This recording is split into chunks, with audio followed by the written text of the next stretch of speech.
আসসালামু আলাইকুম রহমতুল্লাহি ওবরাকাতুহ। ইন্নাল হামদুলিল্লাহ নাহমাদুহু ওয়া নুসাল্লি আলা রাসূলিহিল কারীম। সুপ্রিয় দর্শক, দেশের বাইরে যে যেখান থেকে এই মুহূর্তে আমাদের সাথে যুক্ত হয়েছেন সবাইকে স্বাগত জানাচ্ছি। আমি ওবায়দুল্লাহ আল কাফি। দেখছেন আপনাদের প্রিয় চ্যানেল নেক্সাস টেলিভিশনের নিয়মিত আয়োজন ব্যাকমেন্স বিস্কিটস নিবেদিত ইসলামী জীবন বিধান। সরাসরি সম্প্রচারিত আয়োজন শুরু করছি মহান রব্বুল আলমিনের পবিত্র নামে। বিসমিল্লাহির রহমানির রহিম। যিনি এক এবং অদ্বিতীয়, পড়ছি তার শানে সুবহানাল্লাহি ওয়া বিহামদিহি আদাদা খালকিহি ওয়া রিদা নাফসিহি ওয়া জিনাতা আরশিহি ওয়া মিদাদা কালিমাতিহি। রসুল করিম সাল্লাল্লাহু আলাইহি ওয়াসাল্লামের শানে পড়ছি আল্লাহুম্মা সাল্লি ওয়া সাল্লিম আলা আবদিকা ওয়া হাবিবিকা মুহাম্মাদিন ওয়া আলিহি ওয়া সাহবিহি আজমাইন। সুপ্রিয় দর্শক, আজ আমরা একটি বিষয় নিয়ে কথা বলবো, আর তা হলো বাজেট বাড়লে বদলাবে শিক্ষা। শিক্ষা বিষয়ক আসলে বিভিন্ন বিষয়ে আমরা শায়েখের কাছ থেকে জানব। আজকে এই বিষয়ে আলোচনার জন্য স্টুডিওতে আমন্ত্রিত হয়েছেন বিদগ্ধ আলেমে দ্বীন, আমাদের অগ্রজ, আমাদের অত্যন্ত শ্রদ্ধাভাজন ব্যক্তিত্ব শায়েখ উস্তাজ অধ্যাপক ডক্টর হাফিজ ABM হিজবুল্লাহ হাফিজাহুল্লাহ। চলুন আমরা প্রথমেই সালাম বিনিময় করে নিচ্ছি। আসসালামু আলাইকুম রহমতুল্লাহি ওয়া বারাকাতুহু। উস্তাজ, কেমন আছেন আপনি? আলহামদুলিল্লাহ, সবাই ভালো আছি। আলহামদুলিল্লাহ। আপনি অনেক ব্যস্ততার মাঝেও ঢাকা শহরের এই যানজট ঠেলে আমাদের মাঝে উপস্থিত হয়েছেন, এজন্য নেক্সাস পরিবারের পক্ষ থেকে আপনাকে অনেক অনেক শুকরিয়া জানাচ্ছি। জাযাকুমুল্লাহু খাইরান। আমিন ওয়া ইয়্যাকুম। সুপ্রিয় দর্শক, আপনাদেরকে অনেক অনেক শুকরিয়া জানাচ্ছি, প্রীতি ও শুভেচ্ছা জানাচ্ছি। আজকে আমরা যে বিষয় নিয়ে কথা বলবো সেটি হলো শিক্ষা। চলুন কথা না বাড়িয়ে আমরা শায়েখের কাছেই চলে যাব। তবে তার আগে জানিয়ে দিচ্ছি, এই জমজমাট আয়োজনের সাথে আপনিও সম্পৃক্ত হতে পারবেন। স্ক্রিনে প্রদর্শিত হচ্ছে নাম্বার, তা ব্যবহারের মাধ্যমে। একই সাথে ফেসবুক এবং ইউটিউবে সরাসরি সম্প্রচারিত হচ্ছে এই আয়োজন, সেখানে মূল্যবান কমেন্টস করে আমাদের সাথেই থাকবেন। শায়েখ, যদি বলতেন শিক্ষা, আসলে শিক্ষা এবং শিক্ষা সংশ্লিষ্ট বিষয়ে রাষ্ট্রের গুরুত্ব দেওয়া উচিত কিনা? নাহমাদুহু ওয়া নুসাল্লি আলা রাসূলিহিল কারীম, আম্মা বা'দ। আসলে যে বিষয়টা আমাদের সামনে আছে এর বিভিন্ন দিক আছে। এক একটা দিক নিয়ে আলোচনা করলে অনেক সময়ের প্রয়োজন। আমরা এখানে কতটুকু সময় পাবো সেটা তো বোঝাই যাচ্ছে। প্রশ্ন উত্তর আছে, তারপরে যেটা বাঁচে সময় সেখান থেকে বলতে হবে। তো আমার এই বিষয়ের প্রথম কথা হচ্ছে, শিক্ষা যখন কথাটা আসে তখন শিক্ষা বলতে আমরা কি বুঝি সেটা জানা দরকার। এবং এই শিক্ষার জন্য যুগে যুগে বা মহাযুগে কি কি ব্যবস্থা ছিল সেগুলো আমাদের সামনে আসা দরকার। তার মধ্যে যেটা প্রথমেই আমি আপনাদের সামনে বুঝাতে চাই, শিক্ষা বিষয়টা হচ্ছে অজ্ঞতাকে নির্মূল করার একটা উপায়। শিক্ষার মাধ্যমে মানুষ বদলায়, শিক্ষার মাধ্যমে জাতি বদলায়। যাদের শিক্ষা বেশি তাদের উন্নয়নও বেশি, যাদের শিক্ষা বেশি তারা মাথা উঁচু করে দাঁড়াতে পারে। আর এই শিক্ষার বিষয়ে আমরা যদি একটু অনুসন্ধান করি যে ইসলাম কি বলে, তাহলে আপনারা প্রথমেই দেখতে পাবেন ইসলামের বাণীর মূল কথাটাই ছিল শিক্ষা। ওয়াহির যে শব্দগুলো দিয়ে প্রথমের সূচনা হয় সেখানে কথাই ছিল শিক্ষা। ইকরা, পড়ো। আর পড়ো মানেই শিক্ষা। তবে এই পড়ার সাথে আল্লাহ রাব্বুল আলামিন আরেকটি বিষয় যোগ করেছেন যে পড়ো, নিজের ইচ্ছা মতন পড়লেই কিন্তু আপনি মানুষ হতে পারবেন না। বরঞ্চ ভিন্নভাবে যদি পড়াশোনা করা হয় তাহলে সেই শিক্ষা মানুষকে আবার বিভ্রান্তিতে পতিত করে। এই জন্যই আল্লাহ পাক বলছেন যে পড়ো, বিস্মে রব্বিকাল্লাযী খালাক, তোমার রাবের নামে, যিনি তোমাকে সৃষ্টি করেছেন, সারা বিশ্বকে সৃষ্টি করেছেন। তার মানে হচ্ছে শিক্ষার উৎস হচ্ছেন আল্লাহ রাব্বুল আলামিন। আল্লাহ রাব্বুল আলামিনের যে জ্ঞানের যে পরিধি, সেই পরিধি আমি আর আপনি কল্পনাও করতে পারবো না।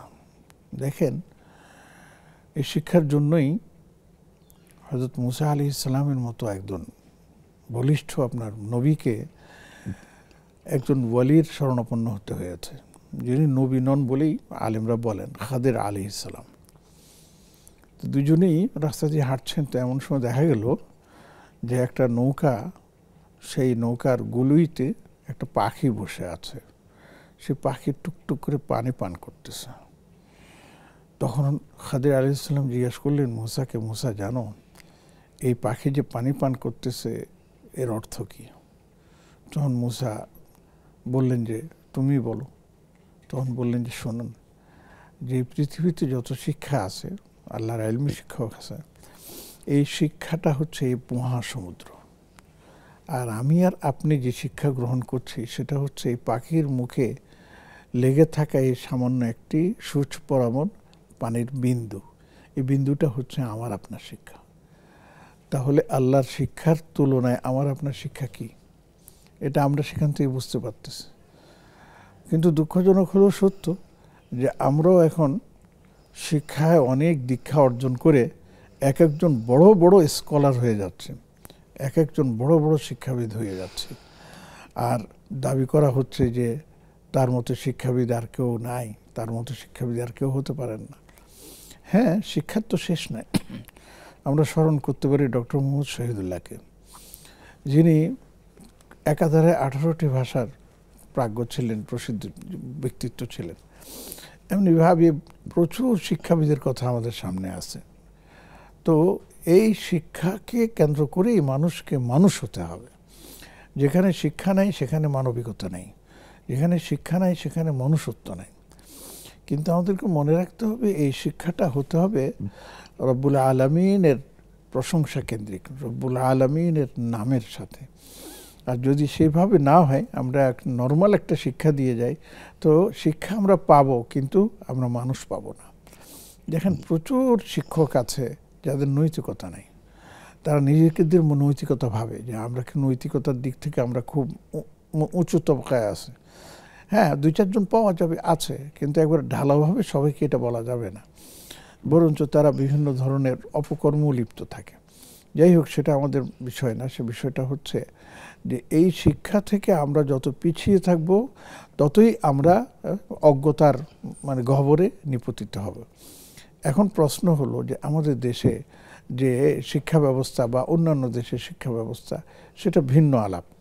কিন্তু এই শিক্ষার জন্য যারা আমাদের সন্তানদেরকে শিক্ষা দিবেন, যাদেরকে আমরা শিক্ষক মনে করি, এই শিক্ষার জন্য এই স্বাভাবিকভাবে প্রত্যেকটা দেশের আলাদা একটা বাজেট থাকে। সেই বাজেটের একটা অংশ শিক্ষা খাতে ব্যয় করা হয়। এই বাজেটে অনেক কিছুই এর মধ্যে আছে। তার মধ্যে উল্লেখযোগ্য হচ্ছে যে শিক্ষকবৃন্দ যারা আছেন, যে যেখানে আছেন, একেবারে নিম্ন শ্রেণী থেকে আরম্ভ করে, নিম্ন স্তর থেকে আরম্ভ করে উঁচু স্তর, উচ্চশিক্ষা পর্যন্ত যারা শিক্ষকতার পেশায় নিয়োজিত, তাদেরকে আমরা কিভাবে মূল্যায়ন করছি, বিষয়টা কিন্তু এটা আমাদেরকে ভাবিয়ে তুলছে। এবং এখানে এসেই কিন্তু আমরা অনেকভাবে ধাক্কা খেয়ে যাচ্ছি। কারণ দেখুন, শিক্ষকতার পেশা মহান পেশা।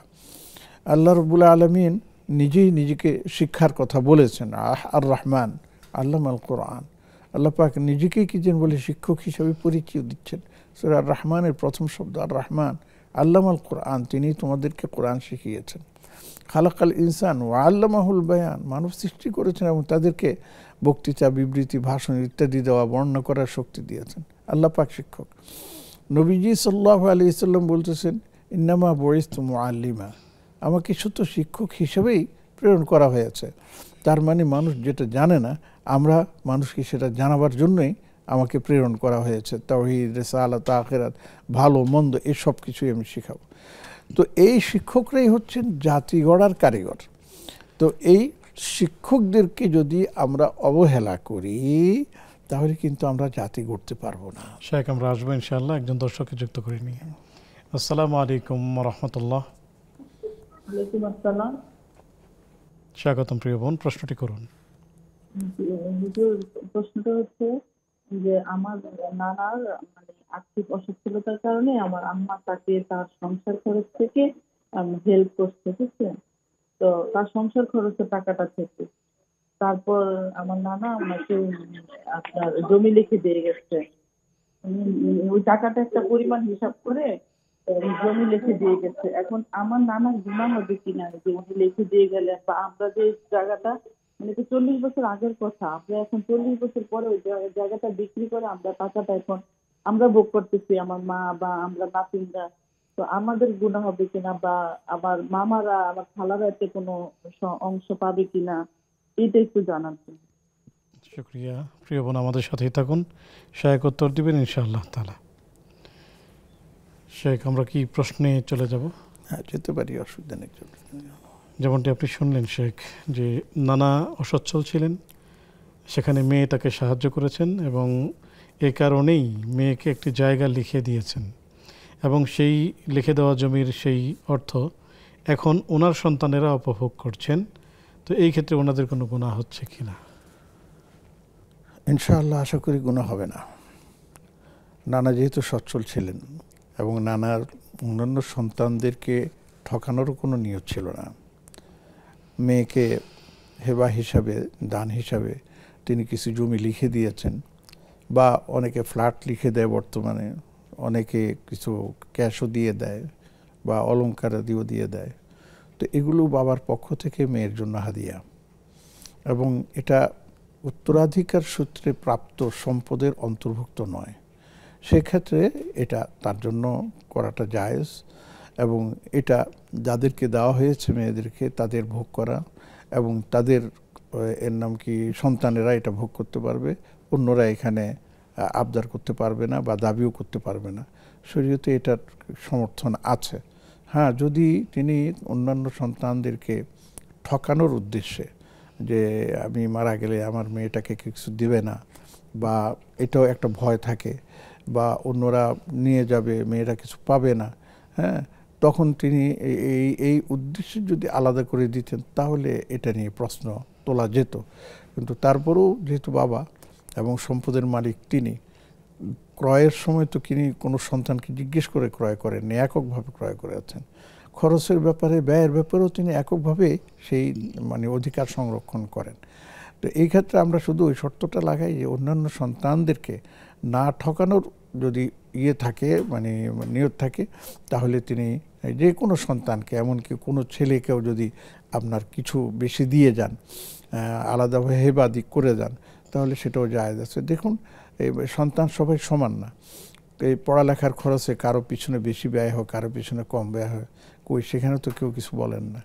তো এই ধরনের অনেক কিছু হয়। অসুস্থতার কারণে এক ছেলের পিছনে আপনার চিকিৎসা ব্যয় বেশি হচ্ছে, অন্যদের লাগছে না, তো সেখানেও তো কিছু হচ্ছে না।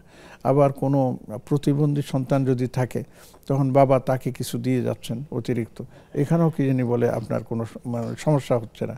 এগুলি সবই জায়েজ আছে, আলহামদুলিল্লাহ, এতে উনি অসুবিধা পাবেন। জি, অনেক অনেক শুকরিয়া শেখ। আমরা একটি বিরতি নিব ইনশাআল্লাহ তাআলা।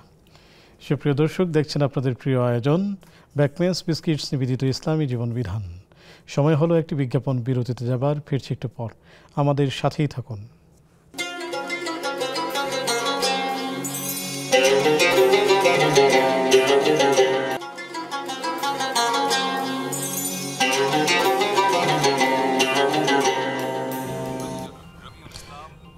আসসালামু আলাইকুম ওয়া রাহমাতুল্লাহি ওয়া বারাকাতুহু। সুপ্রিয় দর্শক, বিরতির পর সাদর আমন্ত্রণ জানাচ্ছি আপনাদের প্রিয় আয়োজন ব্যাকমেন্স বিস্কিটস নিবেদিত ইসলামী জীবন বিধানে। আলোচনা করছেন উস্তাজ অধ্যাপক ডক্টর হাফেজ APM হিজবুল্লাহ হাফিজাহুল্লাহ, সাথে আছে আমি ওবাইদুল্লাহ আল কাফি। আলোচনা চলছে শিক্ষা নিয়ে, সেই সাথে বেশ কিছু প্রশ্ন পেয়েছি অনলাইনে আপনাদের, আমরা জানার জন্য শেখের কাছেই যাচ্ছি। শেখ, গোসলের পর কাপড় ধোয়ার সময় কি 3 বার বিসমিল্লাহ বলে পাক করার নিয়ম আছে? যদি মনের ভুলে না করি তাহলে কি আমার কাপড় পাক হবে না? অবশ্যই পাক হবে, তো বিসমিল্লাহ পড়তে পারলে ভালো, না হলে কোনো এটা শর্ত নেই যে বিসমিল্লাহ বলতেই হবে। অনেক শুকরিয়া শেখ। আমরা আজকে যে বিষয়টি নিয়ে কথা বলছিলাম, শিক্ষা, যদি বলতেন। তো যতটুকু বলছিলাম যে আসলে আমাদের শিক্ষকরাই হচ্ছেন আমাদের জাতি গড়ার কারিগর, এবং বলা যায় আমাদের জাতির মেরুদণ্ড। কেননা তাদের সহযোগিতা না পেলে আমাদের সন্তানেরা কিভাবে শিক্ষার সফরে বা শিক্ষার ভ্রমণে তারা এগিয়ে যাবে। এবং দেখা যায় প্রত্যেকটা সাবজেক্টের সাথেই শিক্ষার সম্পর্ক রয়ে গেছে। তো এই ক্ষেত্রে শিক্ষকদেরকে যদি আমরা মূল্যায়ন করি তাহলে অবশ্যই শিক্ষকরা ছাত্র গড়ার ক্ষেত্রে আরও মনোযোগী হতে পারবেন। আর যদি শিক্ষকদেরকে আমরা সেভাবে মূল্যায়ন না করি তাহলে শিক্ষকরা নিজেদের প্রয়োজন, বিশেষ করে আপনার পারিবারিক সমস্যা, দাম্পত্য সমস্যা, সামাজিক সমস্যা, এগুলিতে জড়িয়ে পড়ে তার দায়িত্ব যেটা ছাত্রছাত্রীদেরকে গড়ে তোলা, সেখানে তারা মানে দুর্বল হয়ে পড়বেন, অলস হয়ে পড়বেন এবং সেখানে তারা মানে পাবেন না, মানে আকাঙ্ক্ষা বা করার শক্তি পাবেন না। তো এই জন্য আমাদেরকে চেষ্টা করতে হবে যেন আমাদের শিক্ষকবৃন্দ যারা আছেন বিভিন্ন উপায়ে তাদেরকে আমরা উপরে তুলতে পারি এবং তাদেরকে তাদের যে প্রয়োজনীয় চাহিদাগুলো আছে সেগুলো যেন তারা মানে নির্ভয়ে নির্দ্বিধায় সেগুলো প্রাপ্ত হন। তাহলে তারা নিশ্চিন্তে ছাত্রছাত্রীদেরকে গড়ে তুলে আমাদের জাতিকে মানে একটা শিক্ষার উপহার তারা দিতে পারবেন।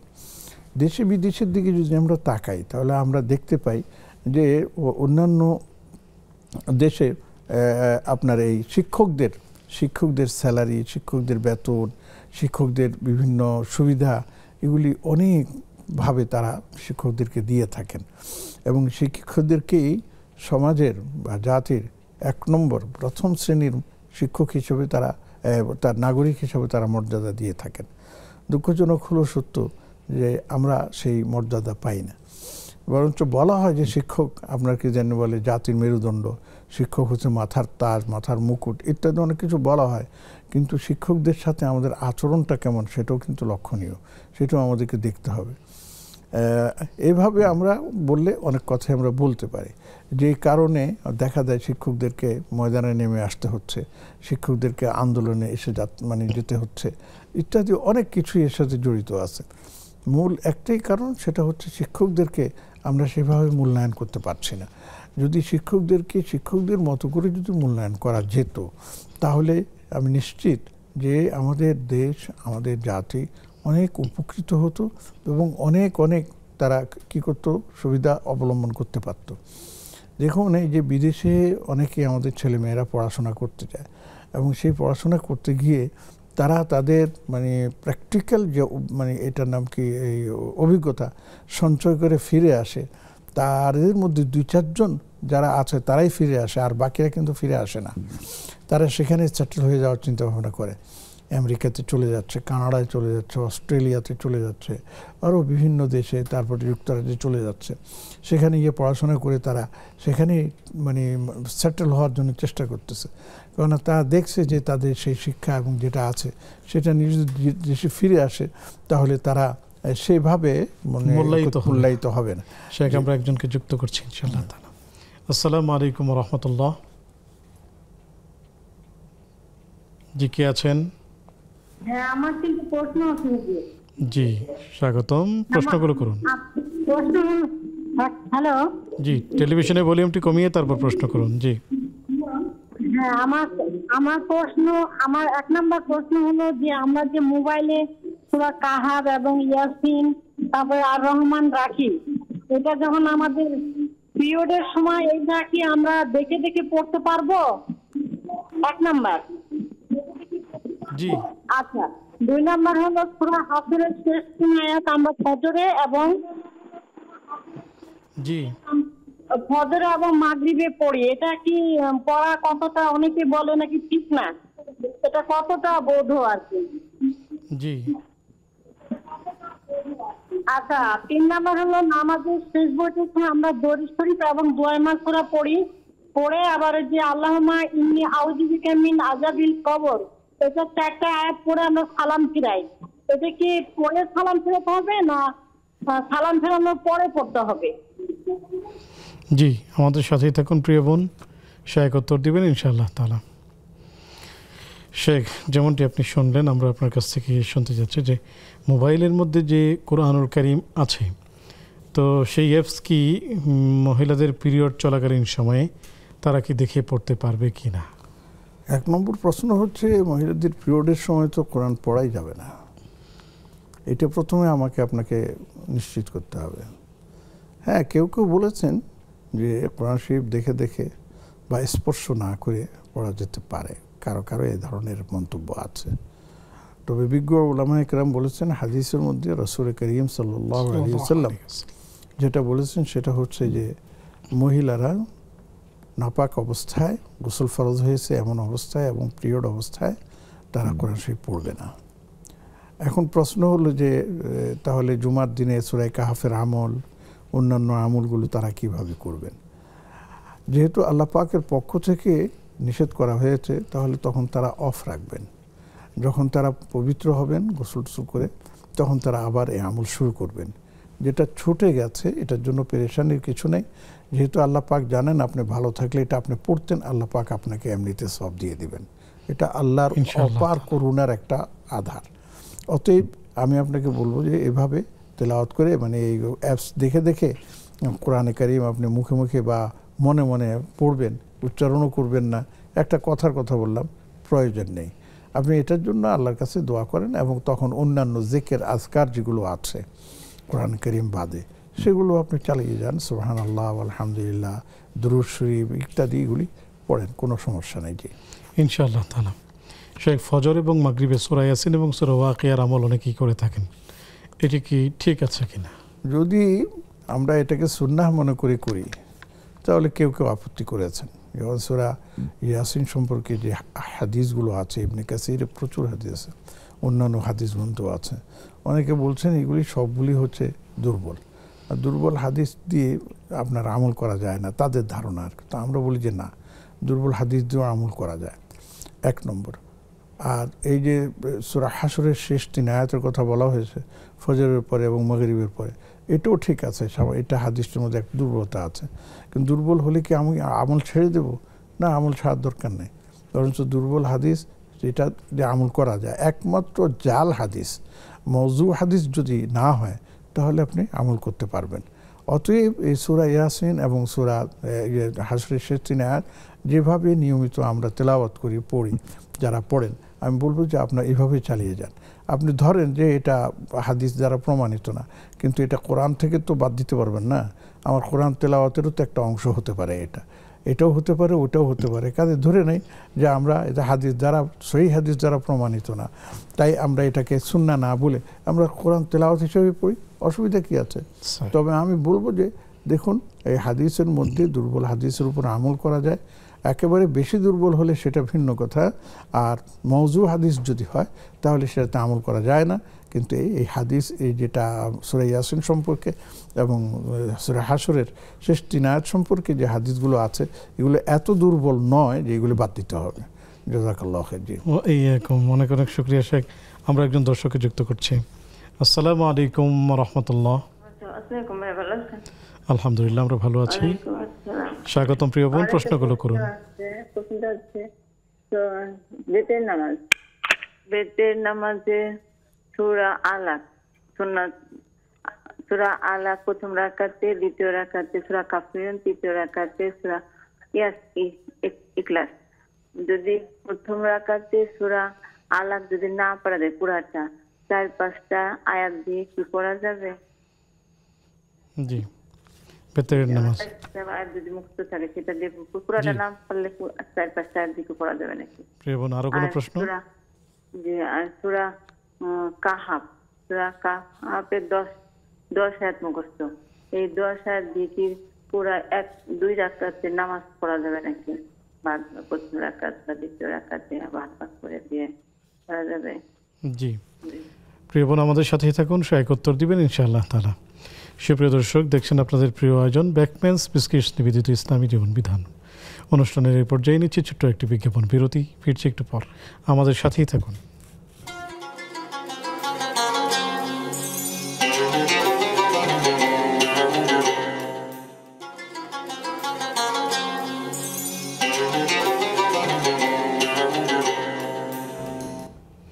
আসসালামু আলাইকুম ওয়া রাহমাতুল্লাহি ওয়া বারাকাতুহু। সুপ্রিয় দর্শক, বিরতির পর সাদর আমন্ত্রণ জানাচ্ছি আপনাদের প্রিয় আয়োজন ব্যাকম্যানস বিস্কিটস নিবেদিত ইসলামী জীবন বিধানে। আলোচনা করছেন উস্তাজ অধ্যাপক ডক্টর হাফিজ এবিএম হিজবুল্লাহ হাফিজুল্লাহ, সাথে আছে আমি ওবায়দুল্লাহ আল কাফি। আলোচনা চলছিল বাজেট বাড়লে বদলাবে শিক্ষা, বদলাবে জাতি। সেই সাথে পেয়েছি আপনাদের বেশ কিছু প্রশ্ন, জানতে চলে যাচ্ছি সরাসরি শেখের কাছে। আমরা শুরুতেই জানতে চাচ্ছি শেখ, নামাজের শেখ আমরা আসবো, একজন দর্শক যুক্ত আছেন, তাকে একটু যুক্ত করে নিতে চাচ্ছি। আসসালামু আলাইকুম রহমতুল্লাহ। ওয়ালাইকুম আসসালাম রহমতুল্লাহ। যে আমার একটি প্রশ্ন, সেটি হলো যে নামাজের পরে আমি জিকির আজকার করি, তো তখন আমি একজন খুব বয়স্ক মানুষ, উনি খুব নামাজি রোজা ভালো মানুষ, তো উনি আমাকে বলেছেন যে দরুদ শরীফ পড়ে তালবিয়া যদি একবার পড়ি, এটা আল্লাহ পাক খুশি হন, মানে আমাকে হয়তো বারবার, আল্লাহর রহমতে আল্লাহ অনেকবার আল্লাহর ঘরে নিয়েছেন, তো বারবার যেতে ইচ্ছা করে, তো এটা আমি পড়ি, দরুদ শরীফ পড়ে, দরুদ ইব্রাহিম পড়ে আমি আপনার তালবিয়াটা পড়ি একবার, এটা ঠিক আছে কিনা সম্মানিত শায়েখের কাছে জানতে চাচ্ছি। আর একটি বিষয় বলি যে আমরা এই ইসলামী জীবন বিধান আমাদের ভীষণ উপকারী একটি অনুষ্ঠান, অনেক শায়েখরা আমাদের, এখন দেখি না ওনাদেরকে, তো অনেক কিছু ওনাদের কাছে শিখেছি, অনেক কৃতজ্ঞতা। আল্লাহ যেখানেই রাখুন সবাইকে অনেক ভালো রাখুন। আসসালামু আলাইকুম। ওয়ালাইকুম আসসালাম, অনেক শুক্রিয়া। প্রিয় বোন, আমাদের সাথেই থাকুন, শেখ উত্তর দিবেন ইনশাআল্লাহ তাআলা। শেখ, নামাজের শেষ বৈঠকে যে এগুলো পড়তে হয়, বিশেষ করে আউযু বিল্লাহি আল্লাহুম্মা ইন্নী আউযু বিকা মিন সাকারাতিল মাউত ওয়া মিন ফিতনাতিল মাসিহিদ দাজ্জাল ওয়া মিন আযাবিল কবর, এটি কি শেষ বৈঠকে সালাম ফেরানোর আগে পড়বে না সালাম ফিরিয়ে তারপর পড়বে? আসলে নামাজের শেষ বৈঠকে 2 রাকাত হোক, 3 রাকাত হোক, 4 রাকাত হোক, মানে যেই বৈঠকে সালাম ফেরানো হয় সেই বৈঠকটাকে মূল বোঝানো হচ্ছে। তো সেখানে তো প্রথমে তাশাহুদ পড়বেন, এরপরে দুরূদ শরীফ পড়বেন, এরপরে দোয়ার পালা। এখন এই দোয়াটা কোন কোন দোয়া পড়বেন আপনি, সেটা কিন্তু নির্দিষ্ট নেই। যেমন আমরা সূরা মাসুরা পড়ি, আল্লাহুম্মা ইন্নী যালামতু নাফসি যুলমান কাসীরা, এটা হয়তো আবু বকর রাদিয়াল্লাহু তাআলা আনহু বলেন, আমরা সেটা পড়ি। আবার অনেকে আল্লাহুম্মা ইন্নী আউযু বিকা মিন আযাবিন নার ওয়া আউযু বিকা মিন আযাবিল ফিতনাতিল মাসিহিদ দাজ্জাল, এটাও অনেকে পড়েন। এই ধরনের আরও অনেকগুলি দোয়া আছে, তো এগুলি নির্ধারিতভাবে যে এই সময় পড়তে হবে, অন্য সময় পড়া যাবে না, বিষয়টা কিন্তু এমন না। হ্যাঁ, আপনি ইচ্ছা করলে এই সময় পড়তে পারবেন সালাম ফেরাবার আগে, আল্লাহ রসুল সাল্লাল্লাহু আলাইহি ওয়াসাল্লাম বলেছেন তোমার পড়ার অসুবিধা নেই। এবং সালাম ফেরাবার পরে তখন যে দোয়াগুলো আছে তার মধ্যে এগুলোও পড়তে পারেন, সুবহানাল্লাহ 3 বার, আস্তাগফিরুল্লাহ 3 বার পড়লেন, আল্লাহুম্মা আনতাস সালাম পড়লেন, এরপরে এই দোয়াগুলো আপনি সেখানে রিপিট করতে পারেন, কোনো সমস্যা নেই। এইভাবেই আমরা দোয়া করার বিষয়টি বলে থাকি। জি, অনেক শুক্রিয়া শেখ, জাযাকুমুল্লাহ। ভিতরের নামাজে প্রথম রাকাতে সূরা আলাক এবং দ্বিতীয় রাকাতে কাফিরুন, এভাবে পড়লে কি ঠিক আছে, নাকি সূরা আলাকের যে হয়তো পুরো সূরা জানেন না কিন্তু 10 আয়াত জানেন অথবা 5 আয়াত জানেন, সেটি দিয়ে কি উনি আসলে সূরা আলাকের এই আয়াতগুলোকে ভাগ করে 2 রাকাতে পড়তে পারবেন কিনা? আসলে সূরা আলাক বলতে যখন বোঝানো হয় তখন বোঝানো হয় শুরু থেকে শেষ পর্যন্ত, এটাই হচ্ছে সূরা আলাক। এবং আমাদের প্রশ্নকর্তা যিনি বলেছেন যে ভিতরের নামাজের প্রথম রাকাতে সূরা আলাক পড়া, দ্বিতীয় রাকাতে সূরা কাফিরুন, তৃতীয়তে ইখলাস, এটা সুন্নাহ, বলে হাদিস দ্বারা এটা প্রমাণিত। এখন মুশকিল হচ্ছে যে সূরা আলাক অনেকে পুরোটা মুখস্থ জানেন না, তাদের কি হবে? তো আমি তাদেরকে বলবো যে আপনি যতটুকু মুখস্থ করেছেন জানেন ততটুকু পড়েন প্রথম রাকাত, তারপরে সূরা কাফিরুন, ইখলাস পড়েন, অসুবিধা নেই। তবে আমি প্রসঙ্গক্রমে আপনাকে বলতে পারি যে ছোট্ট ছোট্ট আয়াত যদি একটু চেষ্টা করেন, আমার মনে হয় পুরোটা মুখস্থ করা খুব কঠিন বিষয় হবে না। তবে বয়স হওয়ার কারণে অনেক সময় মুখে আটকে যায়, ঠিক মতন উচ্চারণ হয় না, তারপরেও চেষ্টা করে দেখবেন ইনশাআল্লাহ আপনার মুখস্থ হয়ে গেছে, কয়েকবার পড়তে পড়তে মুখস্থ হয়ে গেছে, তখন পুরা সূরাই আপনি পড়তে পারেন। এটা হলো প্রথম দিক। দ্বিতীয় দিক হলো যে সূরা আলাকের মধ্যে আয়াতগুলো ছোট্ট ছোট্ট, হ্যাঁ, ছোট্ট ছোট্ট। তো এখন আপনি 10 আয়াত মুখস্থ জানলেন, এখন এখানে 5 আয়াত করে 2 রাকাত পড়তে পারবেন কিনা? হ্যাঁ, পারবেন, কোনো সমস্যা নেই। তবে আমি বলছি এটা এখানে থেকে পড়তে হবে জরুরি না, আপনি 10 আয়াত এখান থেকে পড়েন, পরে আরেকটা সূরা দিয়ে আপনি দ্বিতীয় রাকাত পড়ে নামাজ শেষ করেন, কোনো অসুবিধা নেই। জি, অনেক শুকরিয়া, জাযাকুমুল্লাহ। শেখ, সূরা কাহাফের 10 আয়াত মুখস্থ আছে, এই 10 আয়াত দিয়ে কি 2 রাকাত বা 4 রাকাত নামাজ পড়া যাবে কিনা? আসলে সূরা কাহফের প্রথম দিকের যে 10 আয়াত আছে সেগুলো মোটামুটি বড়, শেষের দিকেও যে 10 আয়াত আছে হাসিবাল্লাযিনা কাফারু ইয়াতাখিযুন, যেহেতু 10 আয়াত এবং আয়াতগুলো বড় বড় আছে সেহেতু আপনি এটা দিয়ে 4 রাকাত পড়াটা পড়তে পারবেন ছোট ছোট করে, কিন্তু আমার মনে হয় তার চাইতে ভালো 2 রাকাতই পড়েন। তাহলে এই যে নামাজের মধ্যে তেলাওয়াতের আলাদা একটা মজা আছে। আপনি কি জানি বলে এই 2 আয়াত 3 আয়াত পড়ে সে মজা নিবারণ করতে পারবেন না, স্বাদ আপনি তৃপ্তিকে আপনি তৃপ্ত হতে পারবেন না। অতএব একায়াতই একসাথে 10 আয়াত পড়ে এক রাকাত পড়েন, আর 1 রাকাত অন্য সূরা পড়েন, কোনো অসুবিধা নেই। অথবা 2 ভাগ করে 2 ভাগে পড়েন, কোনো অসুবিধা নেই। হ্যাঁ, এখন যদি বলেন যে আমার সময় নেই বা দ্রুত পড়তে হবে, তাহলে ছোট ছোট আয়াত দিয়ে পড়া লাগে, তাহলে সেটা পড়া যাবে। কিন্তু উত্তম মনে করতেছি আমি যে একটু বেশি করে পড়া, এটাই হচ্ছে নামাজের রূহ, কোরআন তেলাওয়াতটা, এটা সুন্দর হবে, ভালো হবে। জি, অনেক শুকরিয়া, জাযাকুমুল্লাহ। শেখ, নামাজের পর আমাদের একজন দর্শক প্রশ্ন করেছেন যে নামাজের পর দুরূদ শরীফ পড়েন, তারপরে তিনি তালবিয়া পড়েন। বারবার আসলে মক্কা এবং মদিনা ওনাকে টানেন, আল্লাহ তাআলার ঘর জিয়ারতের আশা দিলে জেগে ওঠে, সেই অনুরাগ থেকেই মূলত এটি পড়েন। তো এটি আসলে উনি ঠিক করছেন কিনা বা কি করা উচিত? আসলে এটা একটা মানে চমৎকার প্রশ্ন পেলাম আজকে। আল্লাহ পাকের মেহেরবানি যে আল্লাহ পাক তার বান্দাদের অন্তরে বাইতুল্লাহর যে একটা মহাব্বত, মদিনা মুনাওয়ারার যে একটা মহাব্বত দিয়েছেন, এখান থেকে আমরা সেটা বুঝতে পারি যে তারা কত মহাব্বতে আপনার সেটা বলে আর কি। তো আমাদের যে দর্শক এই প্রশ্ন করেছেন, আমি তাকে বলবো যে দেখেন, লাব্বাইক আল্লাহুম্মা লাব্বাইক এটা বলার একটা নির্দিষ্ট সময় আছে, এটা সব সময় বলা যায় না। যখন কেউ বাইতুল্লাহর যাত্রী হন তখন তিনি এটা বলতে পারেন, এমনকি মদিনার যাত্রী হলেও সেটা বলার সুযোগ নেই। কারণ এটা আপনারা ভালো করেই জানেন যে হজে অথবা উমরায় যদি যেতে হয় তাহলে মিকাতের আগে এহরাম বাঁধতে হয়, এবং সেই এহরাম বেঁধে আমরা যে আল্লাহ দরবারে যাচ্ছি, আল্লাহ দরবারে হাজিরি দিতে যাচ্ছি, তখনই আল্লাহর কাছে ফরিয়াদ করতে যে আল্লাহ আমি আসতেছি, আল্লাহ আমি আসতেছি, আল্লাহুম্মা লাব্বাইক আল্লাহুম্মা লাব্বাইক লাব্বাইক লা শারীকা লাক লাব্বাইক, আল্লাহ আমি আসতেছি, আল্লাহ আমি আসতেছি, তখন এটা বলার নিয়ম। কিন্তু এখন আপনি যদি নামাজের পরে প্রত্যেকবার এই দুরূদ শরীফ পড়েন বা অন্য কিছু পড়ে আবার লাব্বাইক বলা শুরু করেন, তাহলে তো এটা এহরামের সাথে মিলে না। হ্যাঁ, আপনি আল্লাহর কাছে দোয়া করতে থাকেন, দুরূদ শরীফ বেশি বেশি পড়তে থাকেন, আল্লাহকে বলতে থাকেন আল্লাহ বারবার যেন আমরা আপনার ঘরে তাওয়াফ করতে পারি, আপনার ঘরে জিয়ারত করতে পারি, বারবার যেন উমরায় আমরা যেতে পারি, প্রতি বছর যেন আমরা হজে যেতে পারি। এই জন্য আপনি আল্লাহর কাছে দোয়া করতে, কায়মনোবাক্যে দোয়া করতে পারেন। আল্লাহর জন্য কোনো কিছুই অসম্ভব কিছু না। আল্লাহ তার বান্দাকে ইচ্ছা করলে প্রতি বছরই হজ করাতে পারে। আমি এরকম একজনের কথা জানি, অনেকের কথাই আছে, তার মধ্যে বয়স মাত্র তার হয়েছে আপনার কত 60 না 70 মানে 65 বছর, এর ভিতরে 50 বার হজ করে ফেলছে। চিন্তা করা যায়। আর বলতেছেন যে এর নাম কি, যে ওমরার কোনো হিসাব নেই, মাসে চলে যায়। অবশ্যই এটা কেউ মদিনা থাকে, কেউ মক্কা থাকে, যারা তাদের জন্য এটা সহজ, বাইরের থেকে যাওয়াটা কঠিন, তারপরেও দেখা যায় অনেকে যাচ্ছে আসছে, আল্লাহ তৌফিক দিছে, হয়ে যাচ্ছে।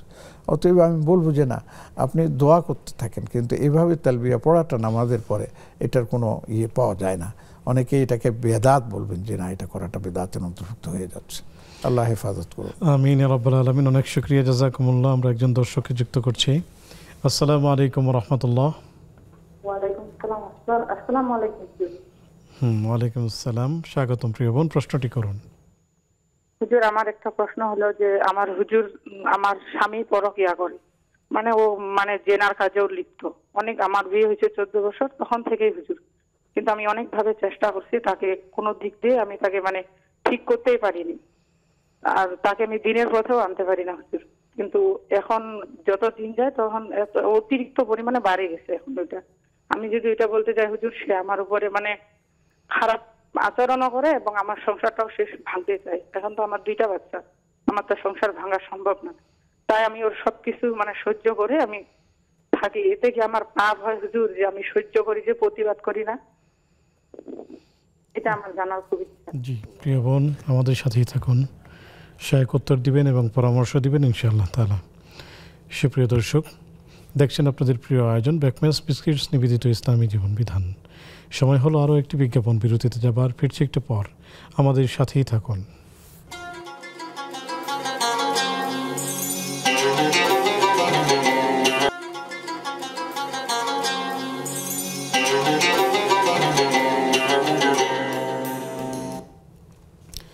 আসসালামু আলাইকুম রহমতুল্লাহি ওবরাকাতুহু।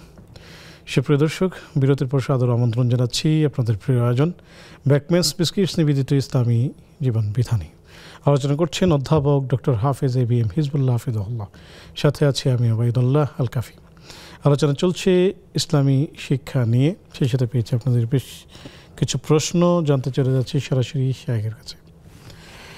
শেখ, আমরা খুবই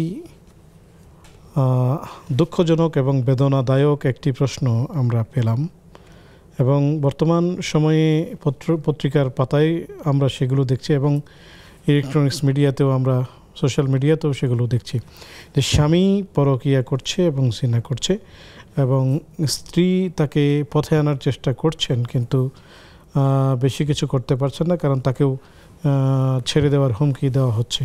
এতে করে তিনি সহ্য করে যাচ্ছেন, এতে কি ওনার গুনাহ হচ্ছে কিনা? আসলে বেদনাদায়ক, কষ্টদায়ক, যন্ত্রণাদায়ক, দুঃখজনক হলো সত্য যে এটা এখন সমাজের মধ্যে বেড়ে যাচ্ছে। এখন আমাদের বোন যেটা প্রশ্ন করেছেন, এটা তো তার পক্ষ থেকে আছে। ঠিক অপোজিট সাইডও এই ধরনের আমরা অনেক ধরনের প্রশ্ন পেয়ে থাকি, যে স্বামীর পক্ষ থেকে অভিযোগ স্ত্রীরা এমন করে, এখন স্ত্রীর পক্ষ থেকে অভিযোগ স্বামীরা এমন করে।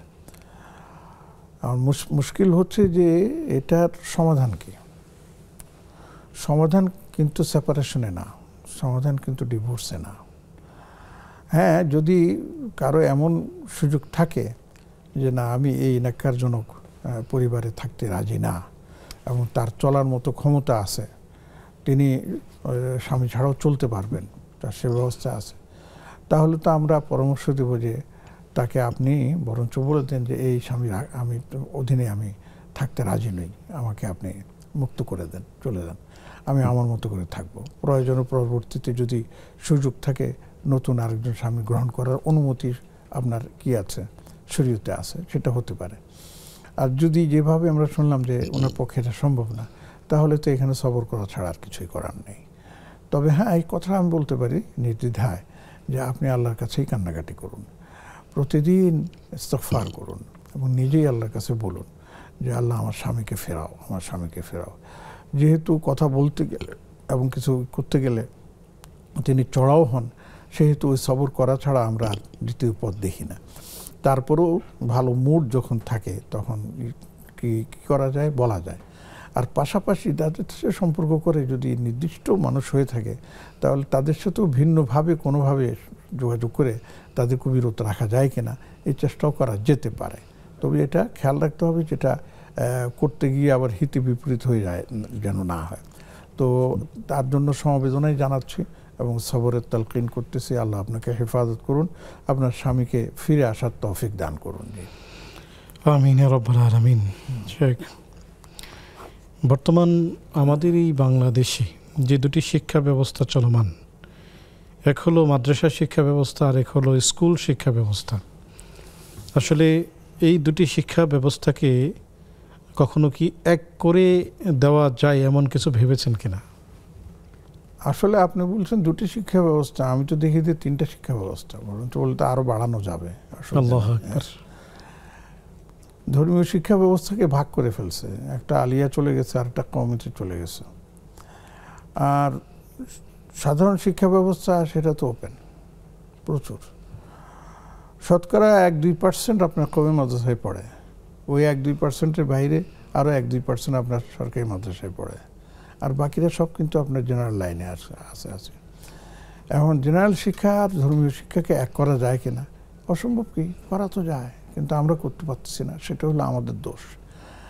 যেমন নাকি একজন বলছে যে কওমি মাদ্রাসার মধ্যে আপনার পড়ানো হয় না, এর নাম কি, এই ইংরেজি পড়ানো হয় না, বাংলা পড়ানো হয় না, অঙ্ক করানো হয় না, তারপরে তথ্য প্রযুক্তি, বিজ্ঞান ইত্যাদি পড়ানো হয় না।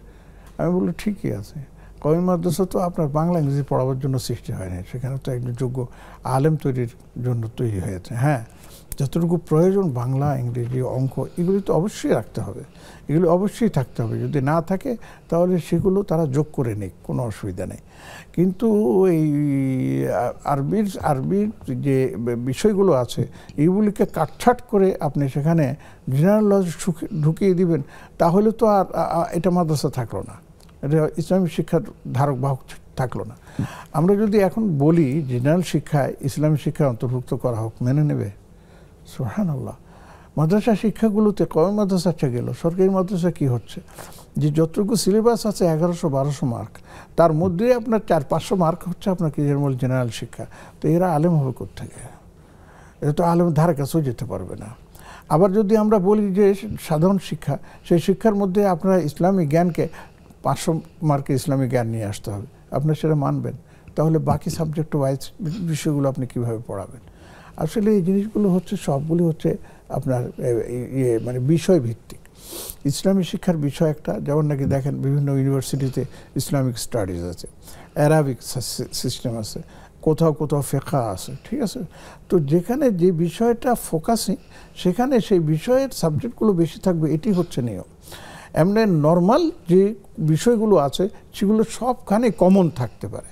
যেমন নাকি দেখেন ক্লাস 1 থেকে ক্লাস 5 পর্যন্ত একই কমন, কিন্তু যখন ক্লাস 6 থেকে চলে যায়, ক্লাস 7-8-এ চলে যায়, তখন আস্তে আস্তে ভাগ করে দেওয়া হয়। 9-10 তখন বিভক্ত হয়ে যায়। আবার যখন কলেজে চলে যায় তখন আবার বিভিন্ন বিভাগ কেন্দ্রিক সেখানে পড়ানো হয়, ইকোনমিক্স, ইংলিশ, ম্যাথমেটিক্স, তারপরে ইসলামী স্টাডিজ ইত্যাদি চলে যায়। আবার আপনি যখন ইউনিভার্সিটি চলে যান আরও সংক্ষিপ্ত হয়ে এক একটা বিষয়ভিত্তিক সেটা চলে যায়। যেমন দেখেন যে প্রযুক্তি বিশ্ববিদ্যালয়গুলো, সেখানে কি আপনার জেনারেল সাবজেক্টগুলো কি পড়ানো হয়? মানবিক এবং কলাগুলি সেখানে আছে অল্প 2-4টা, এর বেশি নেই। আবার যেগুলো আপনার কি জানি বলে এই নর্মাল বিশ্ববিদ্যালয়, পাবলিক বিশ্ববিদ্যালয়, সেখানে আপনার আছে কি কলা বিভাগ আছে, সামাজিক বিভাগ আছে, সেখানে প্রযুক্তির কিছু দেখা আছে, বুয়েটের কি জানি বলে বিভিন্ন সাইটগুলো আছে, সেখানে কিছু পড়ানো হয়। এগুলি আমাদের বুঝতে হবে। প্রত্যেকটা শিক্ষা ব্যবস্থার জন্য একই বিশেষজ্ঞায়ন যেটাকে আমরা বলি, সেটার জন্য আলাদা আলাদা আপনার শিক্ষা সিলেবাস তৈরি করে যদি পড়ানো হয়, তাহলে ইনশাআল্লাহ আমরা শিক্ষার থেকে মানে অনেক দূরে এগিয়ে যেতে পারবো। দেখুন, সমাজের সবাই ডাক্তার হবে না, সমাজের সবাই ইঞ্জিনিয়ার হবে না, সমাজের সবাই আলেম হবে না, সমাজের সবাই মুফতি হবে না, সমাজের সবাই অর্থনীতিবিদ হবেন। যাকে যেটা দিলে পরে তিনি সেটা আমাদের সমাজের জন্য কাজে লাগাতে পারবেন, তাকে সেই বিষয় পড়ানো হোক। আমরা এই জন্য বলি সন্তানদেরকে যখন কেউ মাদ্রাসায় দিতে চায়, স্কুলে দিতে চায়, যে আপনি কি করবেন, তখন আমরা তার ফোকাসটাকে দেওয়ার চেষ্টা করি, তার মেমোরিতে বোঝার চেষ্টা করি, তার মেধাকে আমরা মূল্যায়ন করার চেষ্টা করি। তার মধ্যে যেটা আছে সেটা যদি আমরা দেখি, তখন তাকে সেই পথে অগ্রসর করলে ইনশাআল্লাহ সে ভালো করতে পারবে। অনেক অনেক শুকরিয়া, জাযাকুমুল্লাহু খায়রান। সুপ্রিয় দর্শক, আপনাদেরকে অনেক অনেক শুভেচ্ছা জানাচ্ছি যারা এই পর্যন্ত আমাদের সাথে ছিলেন। আগামী পর্ব দেখার আমন্ত্রণ জানিয়ে আজকের মতো বিদায় নিচ্ছি। সে পর্যন্ত আল্লাহ তাআলা আপনাদেরকে ভালো রাখুন, সুস্থ রাখুন। আসসালামু আলাইকুম ওয়া রাহমাতুল্লাহি ওয়া বারাকাতুহু।